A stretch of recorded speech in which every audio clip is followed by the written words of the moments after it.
아니, 이제 그만 올 때도 되지 않았어? 여기는 프랑스에 있는 한 호텔 프론트. 프론트에서 손님을 맞이하고 있는 한 여성이 어떤 사람들을 보더니 갑자기 표정이 굳습니다. 이내 이 여성은 그 사람들로부터 삿대질까지 당하고 있는 모습인데요. 대체 이 여성이 이렇게까지 구박을 받고 있는 건지 한번 알아보러 가실까요? 구독과 좋아요를 눌러주시면 영상 제작에 큰 힘이 됩니다. 안녕하세요.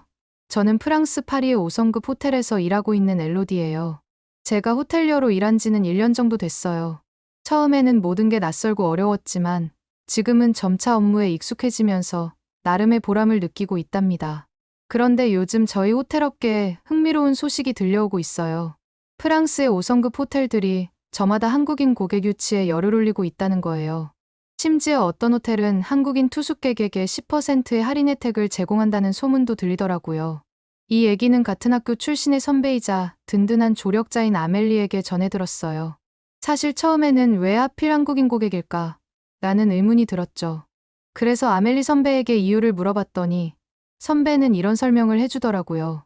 5성급 호텔은 고급스러운 서비스와 시설도 중요하지만 투숙객들의 매너와 기본적으로 갖고 있는 시민의식 또한 중대한 요소라는 거예요. 부유한 사람들은 호텔에서 편안한 휴식을 취하고 싶어 하는데 운 없게도 매너가 부족한 다른 나라 사람들과 부딪히면 기분이 상할 수밖에 없겠죠. 그래서 호텔을 예약할 때 은근슬쩍 투숙객의 국적을 고려한다는군요. 선배의 말에 제가 이해를 못하자 선배는 저에게 이런 질문도 던지더라고요. 넌 센스 있고 예의 바른 한국인들과 같은 엘리베이터를 타고 싶어? 아니면 너에게 부딪히고 사과도 안 하고 지나가는 불쾌한 냄새를 풍기는 중국인과 엘리베이터를 타고 싶어? 솔직히 그 말을 듣는 순간 바로 이해가 갔어요. 이어서 아멜리는 10년 전만 해도 백인 위주의 호텔이 좋은 평가를 받았고 투숙객들은 그런 리뷰를 보고 호텔을 골랐대요. 하지만 요즘은 한국인의 뛰어난 매너와 청결함이 전 세계에 알려지면서 한국 고객이 남긴 호텔 후기가 아주 큰 영향력을 발휘한다더라고요. 호텔로서는 특정 국가를 차별해서 고객을 받을 수 없으니 한국인 투숙객 유치를 위해 고민이 많을 거라고 아멜리는 말했어요. 그러면서 자기 역시 요즘 한국어와 한국 문화를 열심히 공부 중이라고 하더라고요. 특히 저 같은 프론트 직원에겐 한국어 실력이 승진이나 인센티브와 직결될 수 있으니 미리 배워두라고 당부까지 했죠. 저는 항상 옳은 조언을 아끼지 않는 아멜리 선배의 말을 흘려들을 수 없었어요. 애초에 제가 이 호텔에 취직할 수 있었던 것도 선배 덕분이었으니까요. 제가 호텔리어에 도전하겠다고 결심했을 때 아멜리는 제게 호텔리어 필독서를 사주고 모의 면접까지 함께 준비해줬거든요. 저는 선배의 적극적인 도움 덕분에 이 호텔에 당당히 입사할 수 있었죠. 그래서 선배의 이번 제안도 무시할 순 없었어요. 한국어를 배우는 것이 분명 쉽지만은 않겠지만 저희 앞으로 연봉 상승에 메리트가 있다면 기꺼이 배워야 한다고 생각했죠. 아멜리 선배의 조언을 듣고 한국어 공부에 대한 의지가 활활 불타오른 저는 주저없이 실천에 나섰어요.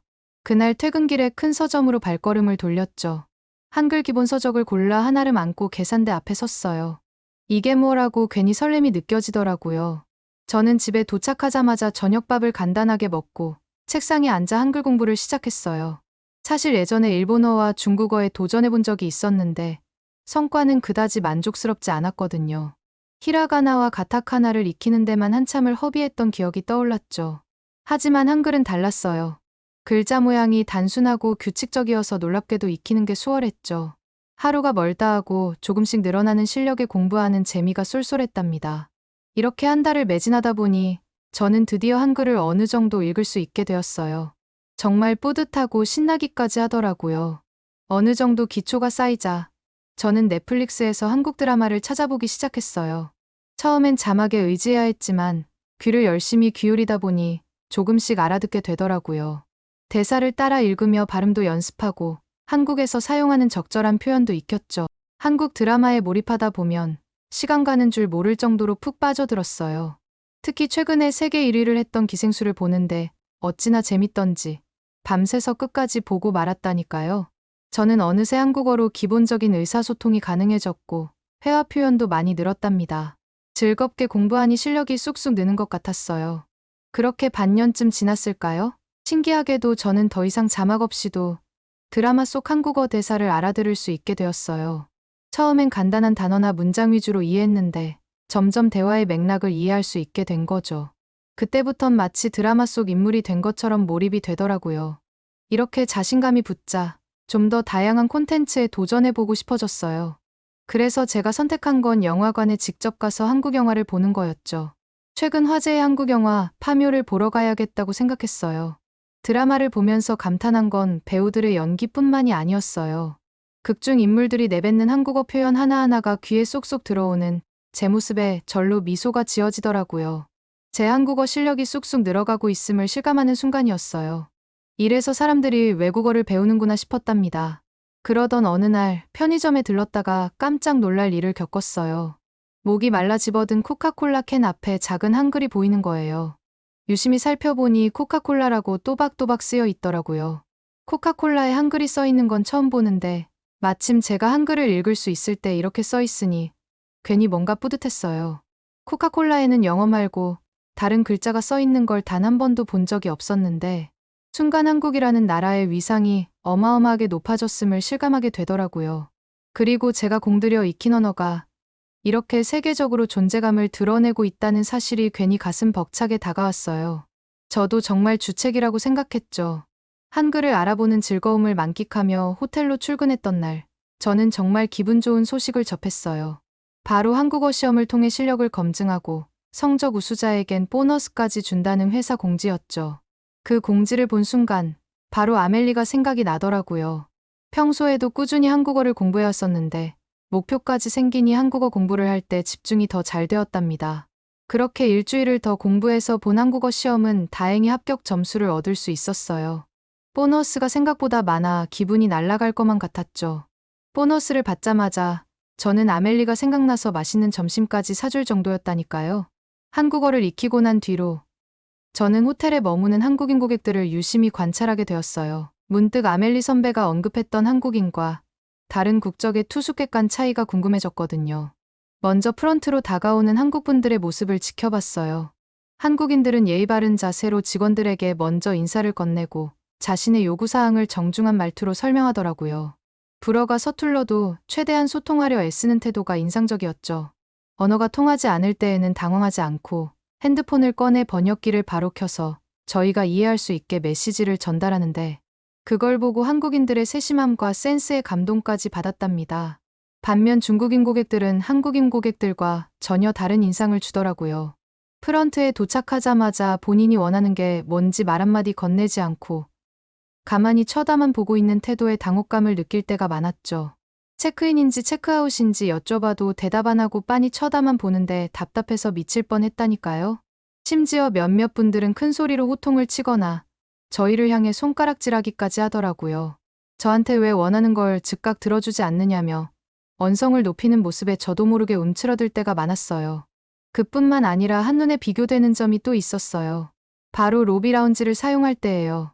한국인 고객들은 로비 라운지에서 대기하고 있을 때 뭘 먹거나 마시면 뒤처리를 항상 깨끗이 하는데 중국인 고객들은 먹던 과자나 음료를 치우지도 않고 버리고 가거나 아니면 먹던 것들을 바닥이나 소파에 많이 흘려 라운지를 지저분하게 할 때가 많더라고요.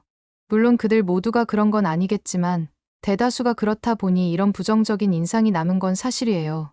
적어도 제가 마주한 한국 고객들은 단 한 번도 직원들에게 중국 고객들처럼 대하지 않았거든요. 늘 정중하고 예의 바른 자세로 소통하려 애쓰는 한국인들을 보면 절로 친밀감이 들곤 했죠. 이런 경험들이 쌓이면서 저희 호텔이 왜 한국인 고객 유치에 열을 올리는지 자연스레 이해하게 되더라고요. 얼마 뒤 직장 동료들과 구내 식당에서 점심을 먹고 있는데 맞은편에 앉은 끌로에의 깊은 한숨이 귓가에 맴돌았어요. 객실 관리를 책임지고 있는 그녀는 평소 밝고 쾌활한 성격으로 유명한데 오늘따라 울적해 보이는 게 마음에 걸리더라고요. 자꾸 신경이 쓰여 고개를 들어 끌로에한테 무슨 고민이 있냐고 물었죠. 끌로에는 한숨을 푹 내쉬며 입을 열었어요. 최근 호텔에 중국인 단체 투숙객이 머물렀는데 그들이 떠난 후에 객실을 치우느라 죽을 맛이었다는 거예요. 그때 이후로 아직도 온몸이 쑤신다는 거 아니겠어요? 도대체 중국인 고객들이 어느 정도길래 저렇게 말하는지 궁금해지더라고요. 그래서 끌로에에게 더 자세히 얘기해 줄 수 있냐고 물어봤죠. 끌로에가 들려준 중국인 단체 객실의 실태는 경악 그 자체였어요. 손님들이 모두 체크아웃한 방을 열자 마치 쓰나미가 휩쓸고 간 듯 쓰레기가 가득했다는 거예요. 과자 봉지부터 음료수 캔, 화장지 뭉치까지 바닥엔 각종 쓰레기들이 나뒹굴고 있었대요. 심지어 아무렇게나 내팽개쳐진 음식물로 엉망이 된 침구류를 보고 클로에는 그 자리에서 뛰쳐나가고 싶었다고 했어요. 변색되고 얼룩진 시트와 베개를 보며 도대체 무슨 짓을 한 건지 상상조차 하기 싫었대요. 특히 충격적이었던 건 침대에 흘려진 자국이었다는 거 있죠. 새빨갛게 물들어서 이게 피인지 와인인지도 구분할 수 없게 만들어놨다고 하더라고요. 게다가 바닥엔 이상한 끈적거리는 액체까지 묻어 있었다고 해요.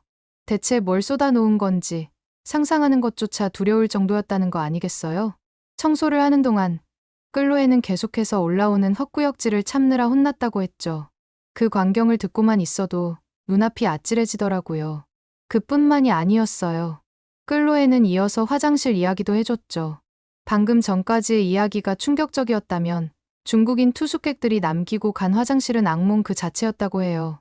변기에선 상상하기 힘든 냄새가 진동을 하는데 도저히 한 발짝도 들어설 엄두가 나지 않았대요. 화장실 입구에만 서도 숨이 막힐 지경이었다고 했으니까요. 그런데 그게 끝이 아니더라고요. 클로에가 마음을 다잡고 변기를 들여다보니 그 안엔 뭉쳐있는 머리카락 덩어리가 떠다니고 있었다는 거예요.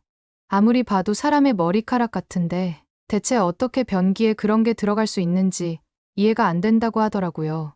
도대체 어떤 상황이길래 화장실이 이 지경이 된 건지 클로에는 한숨만 푹푹 내쉬며 고개를 절레절레 저었어요.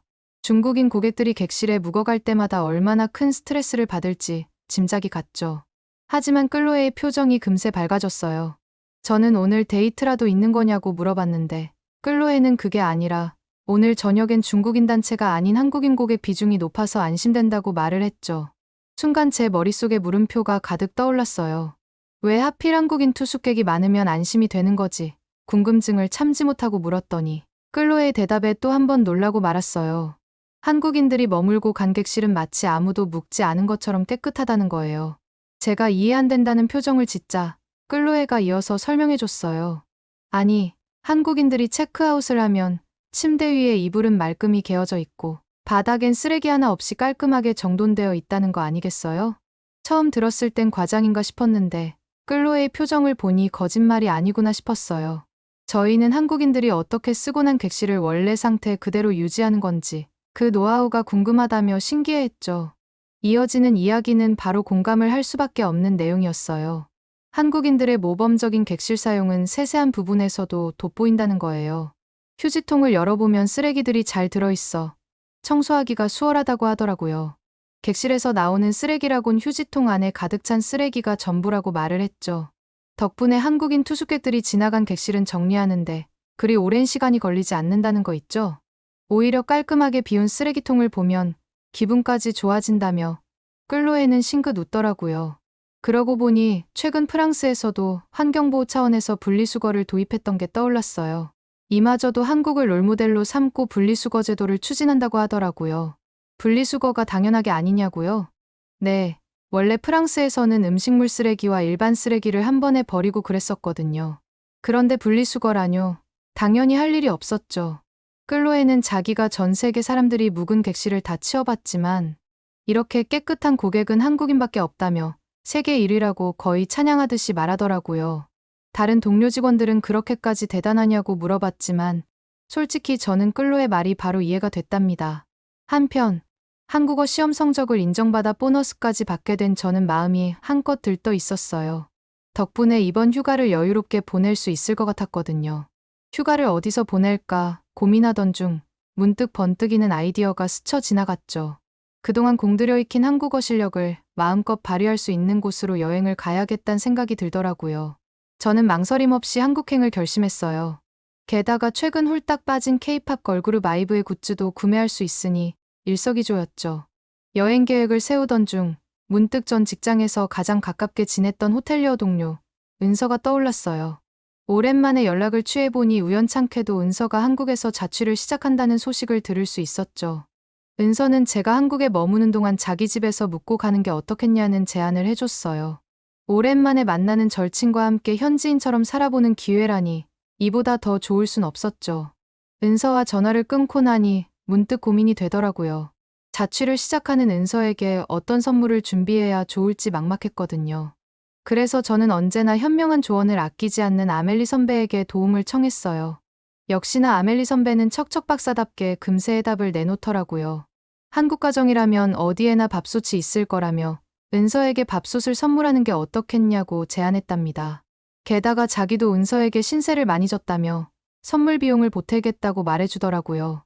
아멜리 선배의 제안에 흔쾌히 동의한 저는 혹시 추천할 만한 밥솥이 있는지 물었죠. 그러자 선배는 망설임 없이 쿠쿠를 언급하셨어요. 그 말을 듣는 순간 깜짝 놀라고 말았죠. 설마 집에 비둘기를 갖다 주자는 건가 싶어 저는 절대 안 된다고 했어요. 쿠쿠는 비둘기 울음소리를 의미하거든요. 난감해하는 제 모습에 아멜리 선배는 빵 터져 배 잡고 쓰러지더라고요. 선배는 쿠쿠는 비둘기 울음소리를 의미하는 게 아니라 한국의 유명 밥솥 브랜드 이름이라며 오해를 풀어줬어요. 이어서 선배가 곧바로 밥솥을 인터넷으로 주문하자고 제안했고 은선의 집 주소만 알려주면 배송으로 깜짝 선물을 보내주겠다고 했죠. 마침내 휴가를 떠나는 날, 저는 한국행 비행기에 몸을 실었어요. 공항에 도착하자 저 멀리서 은서가 손을 흔들고 있더라고요. 은서는 환한 미소를 지으며 제게 다가왔어요. 오랜만에 만난 은서는 여전히 예전 그대로 상냥하고 따뜻한 모습이었답니다. 은서의 차에 올라 얼마 지나지 않아 목적지인 은서의 보금자리에 도착했어요. 문을 열고 들어서는 순간 은은한 향기가 코끝을 간지렸답니다. 어떻게 한국 사람들은 지나다니는 곳마다 좋은 냄새가 나는 건지 너무 신기하더라고요. 은서는 제가 보내준 선물인 밥솥을 가리키면서 무척 기뻐했어요. 마침 밥솥이 필요했다며 정말 고맙다고 말하더라고요. 그 모습을 보니 준비한 깜짝 선물이 은서에게 굉장히 만족스러운 것 같아 뿌듯했죠.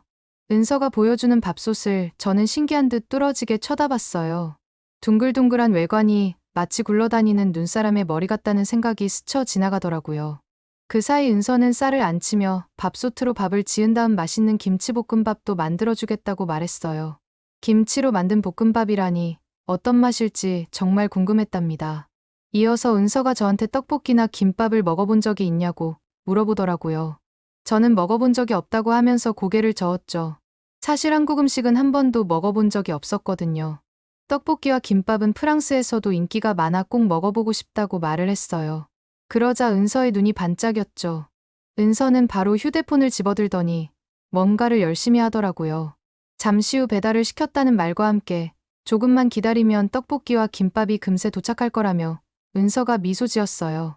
단 20분 만에 음식들이 도착했고 저희는 식탁 위에 배달된 음식을 준비했죠.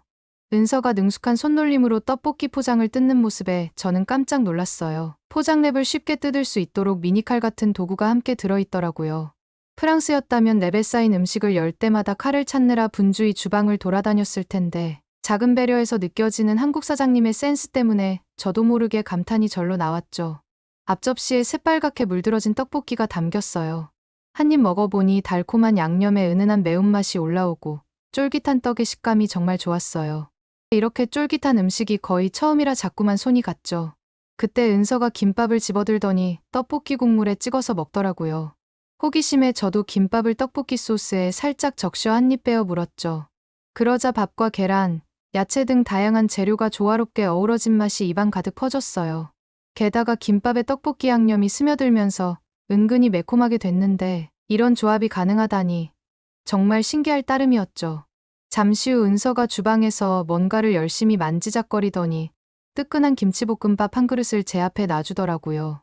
따끈한 김이 모락모락 피어오르는 걸 보니 군침이 절로 돌았죠. 한 숟가락 떠먹자마자 저는 또 깜짝 놀라고 말았어요. 프랑스에서는 접해보지 못한 식감의 깊은 감칠맛까지 이렇게 맛있는 밥이 있을 수 있다니 놀라울 따름이었죠. 은서는 내심 뿌듯한 얼굴로 아멜리와 제가 선물한 밥솥 덕분이라며 이제 맛있는 밥을 자주 해먹을 수 있게 됐다고 말했어요. 은서의 행복한 미소를 보니 절로 기분이 좋아졌어요. 한국에 돌아가면 저도 꼭 이런 밥솥을 하나 장만해야겠다는 생각이 들더라고요. 배부른 속을 달래며 식사를 마친 그때 은서가 불쑥 한강 산책을 가자고 했어요. 서울의 밤거리가 아직은 낯설고 두려워 망설여지더라고요. 그래서 처음에는 거절을 했죠. 그런데 은서가 한국은 프랑스와 달리 밤거리가 굉장히 안전하다는 거 있죠? 은서의 말을 곰곰이 되새겨보니 용기가 생기더라고요. 호기심을 이기지 못하고 은서와 함께 한강으로 향했답니다. 집 앞에 펼쳐진 넓고 큰 한강의 모습에 절로 감탄사가 나왔어요. 도시 한가운데에 이렇게 큰 강이 있다는 게 신기하고 놀라웠죠. 선선한 강바람을 맞으며 걷다 보니 절로 마음이 편해지는 기분이었어요. 그때 문득 은서가 한국에서 꼭 하고 싶은 게 뭐뭐 있는지 물어봤어요. 저는 주저없이 요즘 푹 빠진 K-팝 걸그룹 아이브의 굿즈와 포토카드를 사고 싶다고 털어놨죠. 여기에 더해 아이브 멤버 장원영이 광고한 화장품까지 구매하고 싶다고 말했어요. 그 말을 들은 은서는 씩 웃으며 제가 한국 사람 다 됐다면서 농담을 던지곤 내일 당장 아이브 굿즈샵으로 절 데려가겠다고 약속했죠. 은서도 개인 일정으로 많이 바빴을 텐데 이렇게 챙겨주다니 얼마나 고마웠는지 몰라요. 늦은 밤 산책하는 내내 서울의 특별한 풍경에 빠졌어요. 새벽녘에도 운동을 즐기는 사람들, 335 모여 술 한잔을 하는 사람들까지 여러 사람이 있더라고요. 프랑스에선 상상하기 힘든 활기찬 밤거리에 감탄이 절로 나왔죠. 다음 날 설레는 마음을 안고 은서와 함께 아이브 굿즈샵으로 향했어요. 매장에 들어서자 온갖 멤버들의 사진과 응원봉, 기념품들이 가득한 모습에 눈이 휘둥그레졌답니다. 저는 제일 좋아하는 멤버 장원영의 코너로 직행했어요. 액자부터 피규어, 포토카드까지 장원영의 모습이 담긴 굿즈들을 보자 절로 미소가 떠나질 않더라고요. 바구니를 챙겨 주저없이 쓸어 담았죠. 한아름 아이브의 굿즈를 구매한 뒤 은서가 이번에는 절 올리브영으로 데려갔어요. 에스컬레이터를 타고 3층까지 올라갈 수 있는 아주 큰 화장품 가게였는데 어떻게 이렇게 큰 화장품 가게가 있을 수 있는지 감탄밖에 안 나오더라고요. 프랑스의 좁은 가게들과 달리 이렇게 큰 규모의 화장품 가게는 처음이라 신기해하면서 이리저리 돌아다녔어요. 화장품을 직접 만져보고 발라보며 신난 마음에 이것저것 테스트했죠. 마음에 쏙 드는 제품을 고르고 싶어서 고민하고 있는데 은서가 센스 있게 제 얼굴의 톤과 피부 상태를 맞춰보더니 딱 좋은 색상들을 추천해줬어요. 덕분에 제 첫 K뷰티 쇼핑이 성공적이었죠. 이날의 하이라이트는 바로 은서가 예약해준 남산타워 전망대였어요. 남산 위에 우뚝 선 높다란 타워를 보자 절로 감탄사가 튀어나왔답니다. 타워 꼭대기에 올라가기 위해 남산타워 안에 있는 엘리베이터를 타는데 화려한 조명과 풍경들이 빛으로 감싸져서 예쁘게 보이더라고요. 정말 엘리베이터를 보면서 이렇게까지 감탄한 적은 처음이었어요. 엘리베이터를 타고 전망대에 올라 창밖을 바라보니 숨이 멎을 정도로 아름다운 야경이 제 눈앞에 펼쳐진 거 아니겠어요? 꿈 같은 시간들이었답니다. 그렇게 저는 한국에서 행복한 시간을 보내고 프랑스에 다시 돌아왔어요. 휴가를 마치고 직장에 다시 복귀를 했는데 저를 괴롭게 하는 게 하나 있었죠. 저희 호텔엔 제가 그토록 기다리던 한국인 고객은 좀처럼 오지 않는 반면 중국인 단체 손님들은 물밀듯이 밀려들고 있다는 사실이에요. 중국인 손님들이 자꾸 안 되는 걸 되게 해달라면서 요구하는 경우가 많은데 이럴 땐 정말 어떻게 하는 게 좋을까요? 좋은 방법 아시는 분 계시다면 조언 부탁드립니다. 오늘의 사연은 어떠셨나요? 외국인들이 한국에 대해 겪은 해외 감동 사연을 계속해서 보고 싶다면 구독과 좋아요 부탁드려요. 긴 영상 시청해주셔서 감사합니다. 오늘도 행복한 하루 보내세요.